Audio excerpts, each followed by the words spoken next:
ስለ እህታችን ለይላ ጥሩ ዜና ተሰምቷል። አላህ እውነት ያድርገው።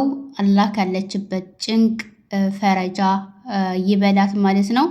አሰላሙ አሌይኩም ወራህመቱላህ ወበረካቱ። ውድና የተከበራችሁ የእናት ቤተሰቦች በያላችሁበት የአላህ ሰላምና እዝነት አይላችሁ እያልኩኝ ዛሬ ደግሞ ደስ በሚል መረጃ መጥቻለሁኝ።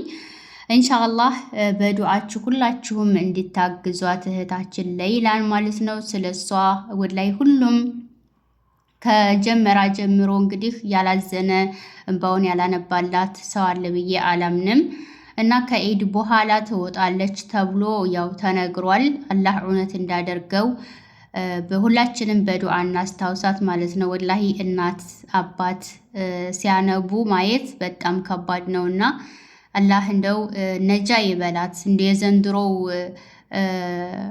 ወራት እዛ እስር ቤት ሆና እንዳታሳልፈው እናትና አባቷ ጋር ተደባልቃ የምትደሰት ያደርጋት፣ እነሱ የሚደሰቱ ያደርጋቸው ማለት ነው። በእሷ የተነሳ አይኔ አያይም አሉ አባቷ ማለት ነው። እና የእናቷን እንባ ደግሞ እንደምታዩት ነው።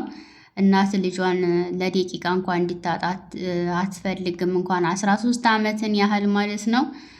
ኢንሻአላህ አላህ ደግሞ አፊያዋንም እንዲሰጣት ዋናው አፊያ ነው እና ዱዓ አድርጉላት ትላለች እናት ማለት ነው።